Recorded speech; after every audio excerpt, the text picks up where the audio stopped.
Bonjour à toutes et à tous et bienvenue sur le Cambrécien.tv. Alors cette semaine au programme, une opération en ambulatoire en immersion complète. Votre équipe va suivre donc le parcours d'un homme d'environ 70 ans, du départ donc de son admission en ambulatoire jusqu'à sa sortie sur ses deux pieds. Et oui, alors prêt pour ce parcours en immersion complète, suivez le docteur Cyril Delay. Les interventions pour la mise en place des prothèses de hanche ou de genoux sont les plus fréquentes en chirurgie orthopédique. Pourtant, celle-ci conserve la réputation d'opérations lourdes aux suites longues et difficiles.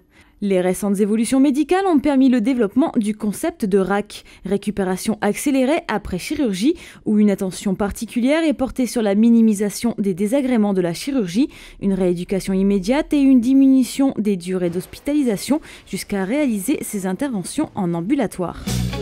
Voici le parcours typique d'un patient. Le patient est généralement accueilli à 7h30 à l'entrée du service en ambulatoire pour un bloc qui est prévu en général vers 8h du matin.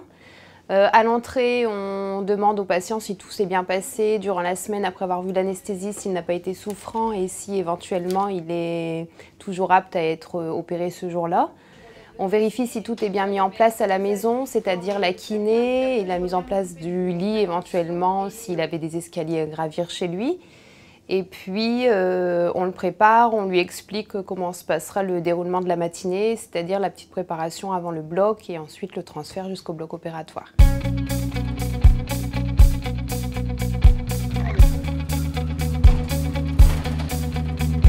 Le patient est amené en salle d'intervention où toute l'équipe chirurgicale se prépare pour son opération.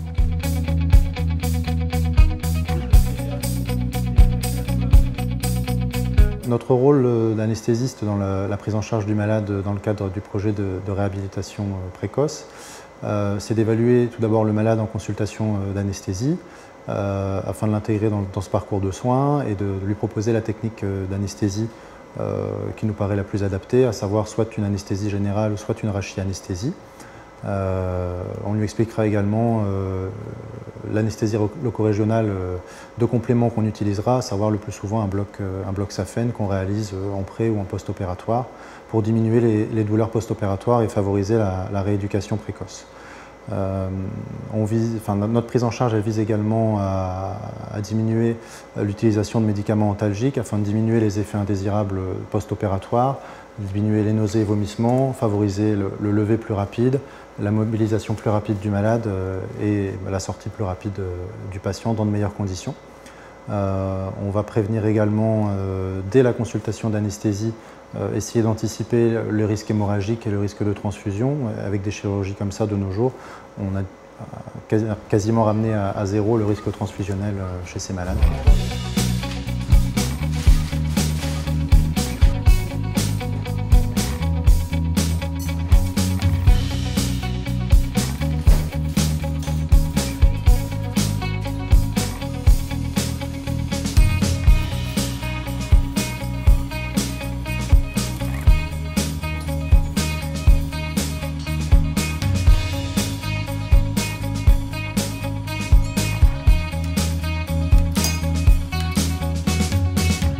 Une heure plus tard, l'intervention est terminée. Le patient va être acheminé vers sa chambre pour les suites de sa prise en charge.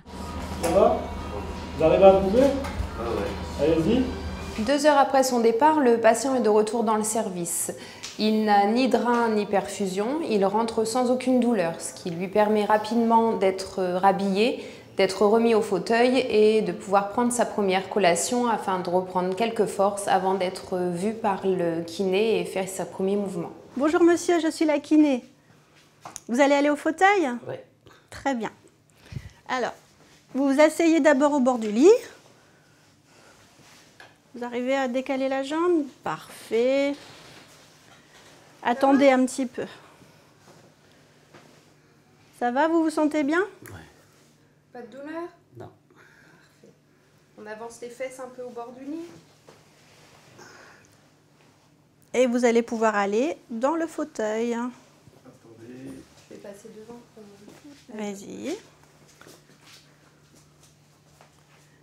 Reculez. Attrapez un accoudoir du fauteuil. L'absence de douleur et le fait qu'il n'y ait plus de drain ni de perfusion gênant les mouvements permet une rééducation immédiate. Quelques jours avant l'intervention, le patient aura rencontré le kiné qui va s'occuper de lui au domicile afin d'organiser effectivement ce retour et de faire une première séance de rééducation pour faire l'apprentissage de la déambulation avec les cannes anglaises. Comme ça, le patient pourra s'entraîner et ça évite de tout découvrir le jour même. Nous faisons également des séances de physiothérapie basées sur la cryothérapie en pression qui diminue notablement la douleur et l'œdème. C'est une technique utilisée chez les grands sportifs également. Je vous ramène à votre chambre, monsieur. Après un dernier contrôle de son anesthésiste et de son chirurgien, le patient est autorisé à rentrer chez lui, soit avec une ambulance, soit par ses propres moyens si son état le lui permet.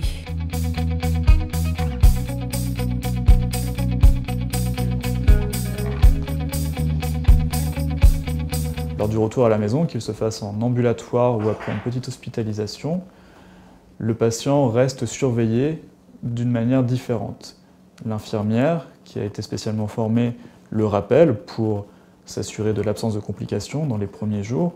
Et je revois personnellement les patients dans la semaine qui suit l'intervention pour m'assurer cliniquement de l'absence de complications, ce qui pourrait nécessiter, si besoin, une réhospitalisation pour la prendre en charge. Donc c'est une révolution de la prise en charge en chirurgie orthopédique.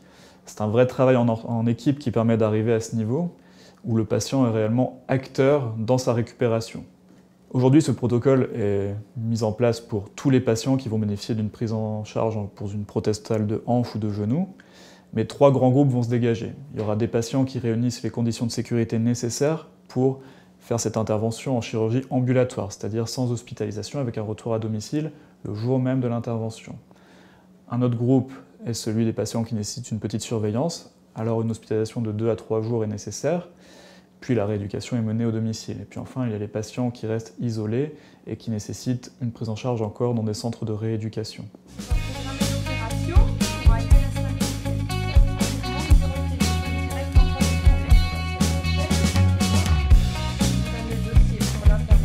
Je reprends les patients après la consultation du docteur Delay, donc j'ai une consultation dédiée spécifique. Donc en fait, je reprends la totalité avec les patients, ce qui est une étude qui montre que les gens qui sortent de consultation, il y a un patient sur 2 qui ne sait pas de quoi va se faire opérer le patient. Donc moi, je reprends avec eux l'intervention, le déroulement de l'intervention, comment ça se passe. Donc je leur explique, on dédramatise un petit peu la situation parce qu'en général, ils sont très stressés. Et j'organise au mieux avec eux la sortie. Donc on organise la préparation de l'infirmière à domicile du kiné qui doit passer. J'ai une permanence téléphonique et mail avec les patients en continu et également relais avec le docteur Delay. Et j'ai surtout un contact téléphonique avant l'intervention et après l'intervention. Donc on téléphone 3 jours avant pour faire le point et on a un suivi après selon les patients de contact téléphonique après l'intervention aux besoins du patient jusqu'à la consultation de contrôle. À présent, retrouvons la première patiente opérée en ambulatoire au centre hospitalier de Cambrai. La première hospitalisation s'est très bien passée. Je suis restée ici 3 jours obligatoires. Je n'avais aucun problème de douleur, tout allait bien. Et la seconde, je l'ai fait en ambulatoire. Je suis rentrée le soir même chez moi. Et tout s'est encore mieux passé parce qu'on est chez soi. Nous pouvons faire ce que nous voulons en obéissant aux ordres du docteur, de l'infirmière qui vous téléphone pour savoir si tout va bien. Et il faut surtout avoir quelqu'un avec soi. On ne doit pas rester tout seul à la maison et ça se passe très très très bien. Voilà, ce magazine est maintenant terminé. J'espère que vous avez apprécié ce trajet qui vous permet de constater qu'une opération en ambulatoire d'une prothèse de hanche ou de genou vous permet d'être debout très rapidement. Et maintenant, pour conclure, l'agenda de la semaine, et je vous dis à la semaine prochaine. Bonne semaine à toutes et à tous. Portez-vous bien. À l'agenda de cette semaine, le 9e festival 100% Boogie Woogie, condensé sur 2 jours au théâtre de Cambrai et sur le thème des années 40 avec pianistes virtuoses, musiciens et danseurs exceptionnels. Déguisement d'époque souhaité pour tous les amateurs. Rendez-vous ce vendredi 26 et demain samedi 27 janvier à 20h30 au théâtre de Cambrai. À suivre, une pièce de théâtre, le portrait de Dorian Gray, d'après l'unique roman d'Oscar Wilde. Rendez-vous également au théâtre de Cambrai ce jeudi 8 février à 14h15 et à 20h30. Une exposition sur la propagande française pendant la Première Guerre mondiale, à ne pas manquer au musée de Cambrai jusqu'au 11 février prochain. Visite guidée le 4 février à 16h. Enfin, n'oublions pas, comme chaque année, l'action du Rotary Club Cambrai-Fénelon avec le concours des maîtres artisans bouchers, charcutiers, traiteurs et boulangers du Cambrésis, un don du sang avec collation gastronomique. Donner son sang, c'est sauver des vies. Commençons bien l'année en donnant notre sang. Rendez-vous salle des cérémonies de l'Hôtel de Ville de Cambrai, dimanche donc 28 janvier de 8h à 13h et lundi 29 janvier de 9h à 18h.